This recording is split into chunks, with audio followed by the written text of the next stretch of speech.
So guys सुबह की शुरुआत हो चुकी है, वो भी बारिश के साथ। तो आज सुबह से बारिश हो रही है। जय माता दी एवरीवन, कैसे हैं आप सभी? अच्छे होंगे, मैं भी अच्छी हूँ। सो गाइज आज है नवरात्रि का दूसरा दिन, माँ ब्रह्मचारिणी का दिन है। आज के दिन हरे कलर के वस्त्र धारण करने चाहिए, हरे कलर के कपड़े पहनने चाहिए। तो मैंने ये हरे कलर का सूट पहना है। कल पहला नवरात्रा था जिसमें जो था माँ शैलपुत्री का दिन, जिसमें हमें पीले कलर के कपड़े पहनने चाहिए थे। तो कल मैंने पीले कलर का कुर्ती पहनी थी। तो नवरात्रि जो होते हैं 9 दिन होते हैं, 9 कलर के कपड़े पहनने चाहिए। तो ये जो 9 दिन के मेरे व्लॉग रहेंगे, इसमें मेरे हर दिन का जो कलर का महत्व होता है ना, जो कलर होता है उसमें मैं हर दिन उसी कलर के कपड़े पहनने वाली हूँ। तो बने रहिएगा मेरे व्लॉग में। सो गाइज ये मैंने हरे कलर का जो है सूट पहना है, तो कैसी लग रही है जरूर बताइएगा कमेंट में। तो गाइज मैं तो तैयार हो चुकी हूँ, भाई भाभी भतीजा वो भाई सब तैयार हो रहे हैं, तो जल्दी से वो भी तैयार हो जाएंगे। तो फिर हम शुरू करते हैं अपनी पूजा। शुभ करोति कल्याणम आरोग्यम धन संपादन शत्रु बुद्धि विनाशाय दीपम ज्योति नमस्तुते। मैं हाथ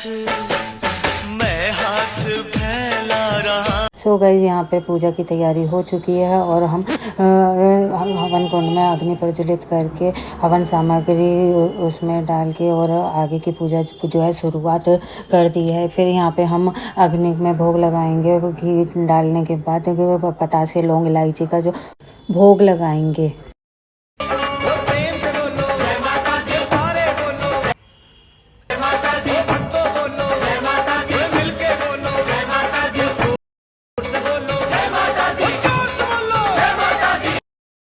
शेरा वाली माँ पहाड़ों में बसी मेरी मेहरा वाली माँ, रूप है तेरे कई जोता वाली माँ, नाम है तेरे कई लाटा वाली माँ, जग जननी। तो गाइज अब मैं क्लिनिक में आ गई हूँ और क्लिनिक की शुरुआत जो है अब हम पूजा करके शुरुआत करते। तो गाइज घर पे पूजा करके अब हम आ गया क्लिनिक पे। क्लिनिक पे भी हमारी पूजा हो चुकी है।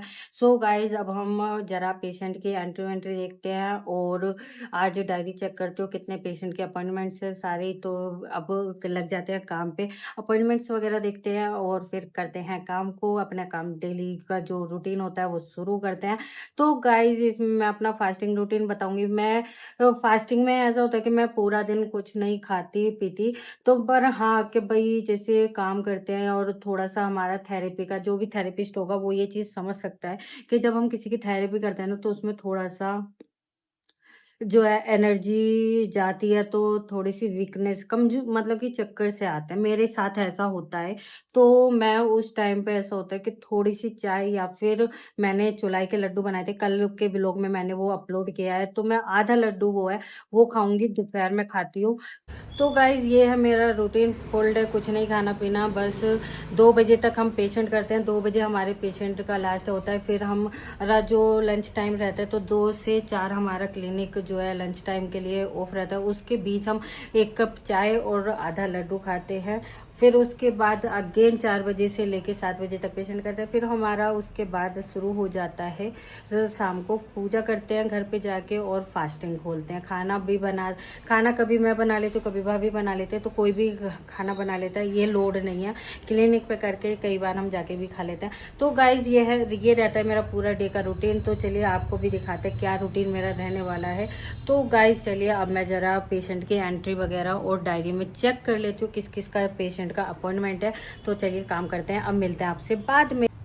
तो गाइज यहाँ पे मैं लग चुकी हूँ एंट्री करने में। न्यू पेशेंट्स आए हैं 5, तो उनकी एंट्री कर रही हूँ, पेपर बनाने हैं। तो मतलब कि हम एक पेपर पेशेंट को देना होता है, अपने पास रखते हैं। उनकी क्या क्या थेरेपी होती है सारी हम अपने पास नोट डाउन करके रखते हैं। तो यहाँ पे थेरेपी नोट डाउन हो रही है और जो जो पेशेंट आके जा चुके हैं उनकी एंट्री कर रहे हैं। सो गाइज टाइम हो रहा है 2:45। तो टाइम चला गया ओवर थोड़ा सा, क्योंकि 2 नए पेशेंट आ गए थे। तो उनको भी करने में तो वही है कि टाइम पेशेंट आ जाते हैं तो फिर करा, तो टाइम चला गया थोड़ा सा ऊपर। कोई नहीं, तो अब 2:15 3 बजे सॉरी फ्री हुए हैं। तो पेशेंट करके सच्ची में हालत थोड़ी सी डाउन हो गई। कोई नहीं, चलो। तो गाइज अब मैं सोच रही हूँ कि कुछ नई डिश की वो सॉरी कंफ्यूज्ड। तो कोई नहीं, थोड़ा सा बोलने में लड़खा जाते हैं तो वो हो चुका है, कोई नहीं। तो गाइज मैं कह रही थी कि मैं आज कुछ एक नई रेसिपी आप लोगों के साथ शेयर करने वाली हूँ, जो मेरी मम्मी बनाती थी, तो उसी में से एक रेसिपी मैं आपके साथ शेयर करने वाली हूँ। तो वो रेसिपी क्या होगी, मतलब आपने ब्रेड के टोस्ट खाए होंगे राइट। तो आज मैं बनाऊंगी व्रत में किस टाइप से हम टोस्ट बना के और उनको खा सकते हैं। तो उसके लिए देख सकते हैं ये गाइस, साबूदाना जो है हमने भिगा के रख दिया था, तो ये भीग चुका है। और हम आलू जो है, आलू भी उबाल लिया। आलू उबालने के बाद अब आगे का प्रोसेस जो होगा वो मैं आपको लाइव दिखाती हूँ, कैसे कैसे मैं बनाऊंगी टोस्ट। दोस्तों, हमने जो है साबूदाना भिगा लिया था, तो ये भीग चुका है हमारा। आलू यहाँ पे हमने उबाल लिया, तो आलू को अब है छीलने की बारी। तो गाइस साबूदाना हो गया, आलू हो गया, तो जल्दी से आलूओं को छील लेते हैं फटाक फटाक से, जल्दी जल्दी। गाइज आपको बताया तो दिया, ये टोस्ट मैं बना रही हूँ। तो गाइज इसकी रेसिपी आप भी बनाइएगा और बना के कैसी लगी इसकी कमेंट में शेयर मेरे को जरूर करना। तो गाइज पहले ना मम्मी मेरे को, मैं नवरात्रि के साल में 2 बार आता है, दोनों फास्ट रखती थी, और मम्मी मेरे को नई नई रेसिपी टेस्टी ना खाना बना के खिलाती थी। तो गाइज अब मम्मी तो है नहीं और मेरे को खुद बनाना पड़ रहा है। तो गाइज अब खुद बना रही हूँ ना, खुद बना के और खुद खा रही हूँ, तो सच्ची में पता चल रहा है मेरी मम्मी कितनी मेहनत करती थी, कितनी मेहनत से कितने प्यार से मुझे खिलाती थी, और खाने के अंदर प्यार भी बहुत सारा डालती थी। तो बस वही मेहनत मैं आज खुद फील कर रही हूँ कि कैसे खुद से बनाते हैं और खाते हैं। तो चलिए गाइज मैं अपनी मम्मी की सीक्रेट रेसिपी आप लोगों के साथ शेयर करती हूँ। तो गाइज ये है मैशर, इससे हम आलूओं को उफ। गाइज आलू जो है वो मैश हो चुका है। इसके अंदर जो साबूदाना है भीगा हुआ, वो हम इसके अंदर अब डालेंगे।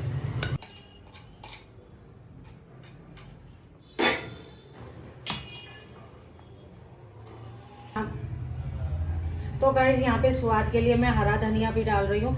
आप चाहे तो इसके अंदर बारीक कटा हुआ अदरक भी डाल सकते हैं, हरी मिर्च भी डाल सकते हैं, पर ये मेरा भतीजा भी खाएगा तो उसको मिर्ची पसंद नहीं है, मिर्ची लगेगी क्योंकि वो अभी 3 साल का ही है। तो इसमें मैं जो है हरी मिर्च नहीं ऐड कर रही हूँ, खाली हरा धनिया डालूंगी, काली मिर्च डालूंगी और सेंधा नमक डालूंगी स्वाद अनुसार।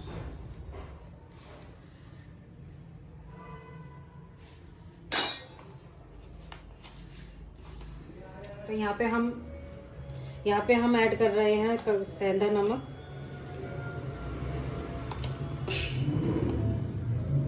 काली मिर्च, बस। अब इसको अच्छे से इसको मिक्स कर लेंगे। तो गाइज मैं अपने टोस्ट में जो है वो पनीर के स्लाइसेस भी लगाना चाहती हूँ। तो यहाँ पे मैंने पनीर के इस तरीके से स्लाइसेस लगा लिया। मेरे पास जो टोस्टर है उसमें पहले से इसमें ना लाइन बनी हुई है, तो इसमें ट्राई करती हूँ कि कैसे बन पाएगा, ठीक है। तो चलिए गाइज शुरुआत करते हैं। सबसे पहले हम बना देंगे, इसमें हम घी या फिर आप रिफाइंड जो भी यूज़ करते हैं वो आप लगा देंगे, जिससे जो है कि ये चिपके नहीं और ईज़िली हमारा बिल्कुल हल्का सिक सके। तो घी यहाँ पे लग चुका है, तो अब हम अपना जो पेस्ट है उसकी एक लेयर बनाएंगे। तो गाइज अब हमने एक लेयर जो है अपनी पिट्ठी लगा दिया। इसके बाद जो है हमारे पास ये व्रत की मैंने चटनी बना रखी थी, तो ये चटनी इस पे हम इस तरीके से फैला देंगे।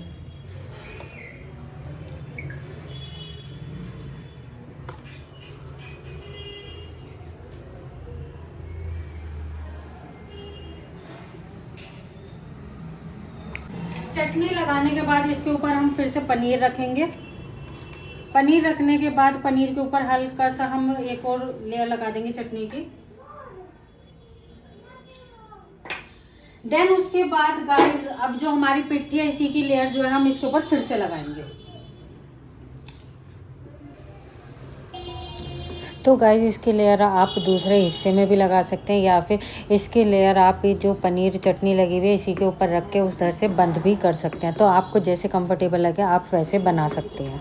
लेयर हम लगा चुके हैं, अब इसको हम अच्छे से इस तरीके से, तो गाइज लेयर लग चुकी थी, अब इसको हम अच्छे से प्रेस करके बंद करेंगे। हो सकता है थोड़ा सा ये जो हमारा मलबा जो है पेस्ट का ये निकलेगा, तो इसको हम साइड से जो जितना भी निकलेगा इसको हम हटा देंगे। तो ये हमने हटा दिया। अब बारी है इसको सेकने की, तो सेकेंगे हम इस तरीके से। ये यहाँ से लॉक होता है, लॉक कर दिया। तो अब ये सीखने के बाद कैसा लगेगा तो इसका स्वाद दिखाते हैं। सो गाइस जो टोस्ट है हमारा ये देखिए बन के तैयार हो चुका है। तो कितना क्रिस्पी सा स्वीट सा लग रहा है, वाओ। तो ये बन चुका है। तो अभी इसे मैं प्लेट में निकाल के अच्छे से चटनी के साथ सर्व करके आपको दिखाती हूँ। सो गाइस ये टोस्ट बन के तैयार हो चुका है। ये टोस्ट है, ये चटनी है और चटनी के साथ टोस्ट का मजा लीजिए।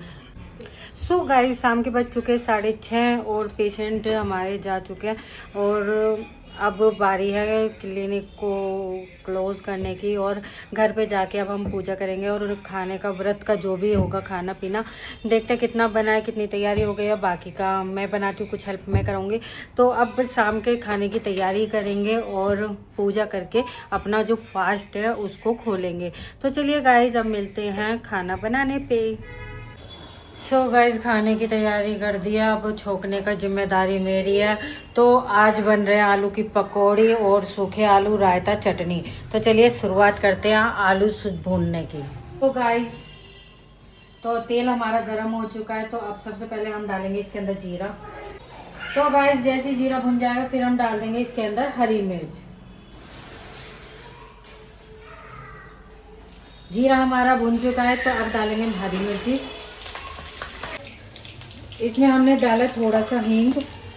तो ये हमारा भुन चुका है। तो अब बारी है टमाटर डालने की। तो गाइस ध्यान रखें तेज गैस पे हम नहीं भूनेंगे।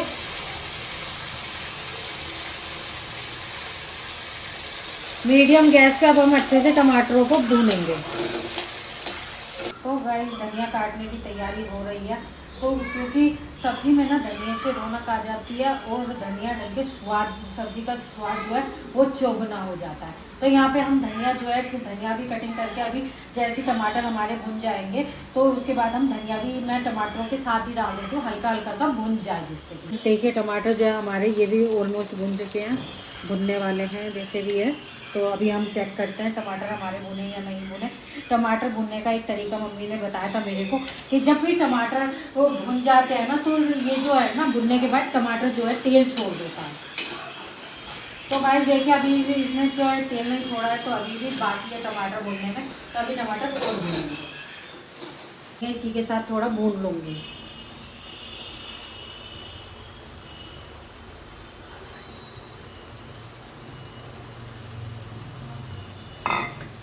इससे जो धनिया नहीं भी खाता होगा ना ऐसे भूनने से वो भी धनिया खाना शुरू कर देगा। क्योंकि ऐसा एक बंदे को मैं भी जानती हूँ जो पहले सब्जी में, दाल में, किसी भी चीज़ में धनिया को ना पसंद ही नहीं करता था।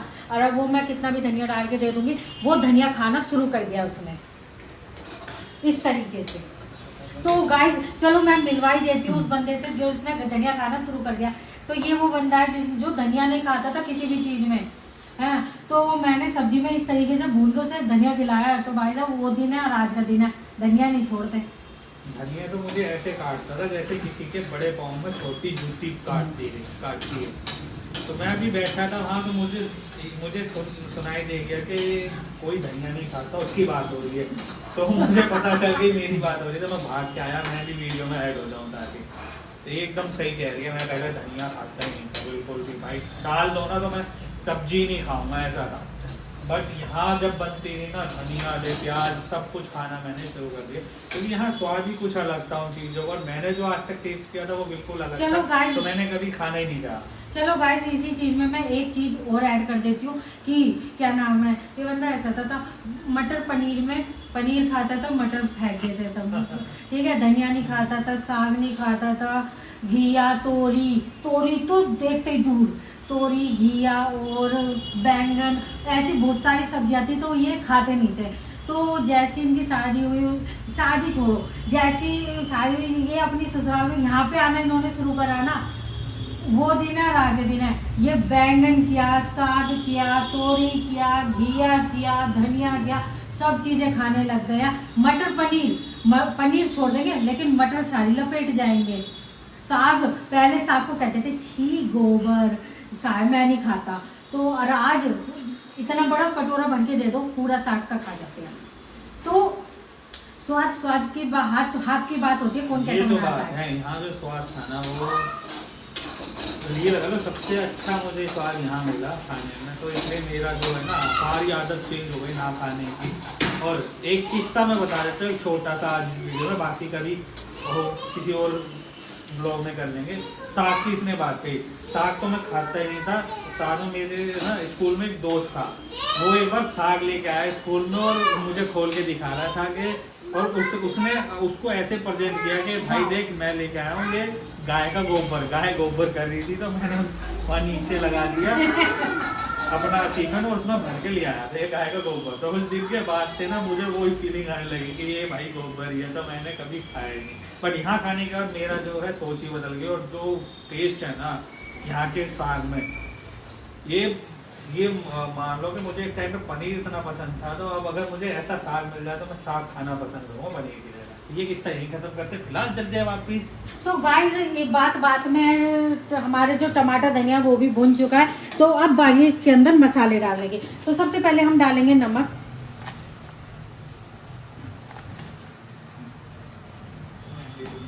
फिर डालेंगे काली मिर्च,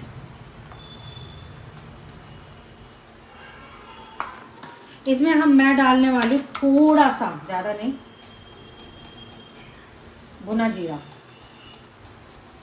तो ये हमारा हो गया मसाला तैयार। अब इसके बाद हम आलू डालेंगे मिक्स करके अच्छे से, एक दो मतलब कि विद इन 20 सेकेंड्स इसको पकाएंगे, 20 सेकेंड्स के लिए। फिर उसके बाद इसमें आलू डालना शुरुआत कर देंगे। 20 सेकेंड्स हो गए, मसाला भी जो नमक मिर्च थी वो भी भुन गया है। तो अब बारी है आलू डालने की। तो हम ये आलू जो है इसके अंदर फोड़ के अच्छे से इनको डालेंगे, फिर अच्छे से मिक्स करके इसको प्लेट से ढक के पकाएंगे। तो गाइस आलू फोड़ के मैंने ये इसमें डाल दिया अच्छे से। आलू इतने सारे देना, मतलब कि इतना सारा खाना मैं पहली बार ही बना रही हूँ, तो इसको है ना मिक्स करने में हाथ में दर्द हो गया गाइस। तो मिक्स करने में कढ़ाई में इतना सारा है ना, तो थोड़ा सा वो होता है कि सेफ्टी वाइज हमें मिक्स करना पड़ता है। तो यहाँ पे मैंने ऑलमोस्ट सारे आलू जो है मसाले में मिक्स कर दिए हैं। मिक्स करने के बाद अब हम इस पर प्लेट ढकेंगे और इसको पकाएंगे एटलीस्ट। अच्छे से हो चुका है मसाले में, तो इसको प्लेट से ढक के अच्छे से दबा के अब इसको कम से कम मंदी गैस पे 4-5 मिनट अच्छे से पकाएंगे कि मसाला जो है आलू में और आलू और मसाले में ऑब्जर्व हो जाए, दोनों अच्छे से मिक्स हो जाए। सो गाइज खाना बन चुका है। यहाँ पे मैं पूजा की तैयारी करके पूजा कर ली है। हाथ जोड़ रहे हैं, भगवान जी को नमन कर रहे हैं कि हमारी जो भी पूरे दिन में भूल चूक हुई हो उसे माफ़ करें और हमारी गलतियों को क्षमा करें और सब अच्छा करें। और माता रानी अपना आशीर्वाद मुझ पे, मेरे परिवार पे, सब पे बनाए रखे। तो अब बारी है प्रसाद के भोग लगाने की। तो गाइज़ यहाँ पे मैं माता रानी को, लड्डू गोपाल को, सभी भगवान जियों को जो भोग लगा रही हूँ। तो यहाँ पे भोग लगा के फिर हम अपना खाना खाएंगे। तो यहाँ पे ये देखिए गाइज़ हमारी थाली सज चुकी है, तो जिसमें मैंने पकौड़ी, आलू की सब्जी, सब कुछ रखा है। सो गाइज़ फास्ट खुल गया है, वो भोजन ग्रहण कर लिया है। तो होप सो गाइज़ आपको ये व्लॉग पसंद आएगा। पसंद आया तो लाइक कीजिए, कमेंट कीजिए और शेयर कीजिए।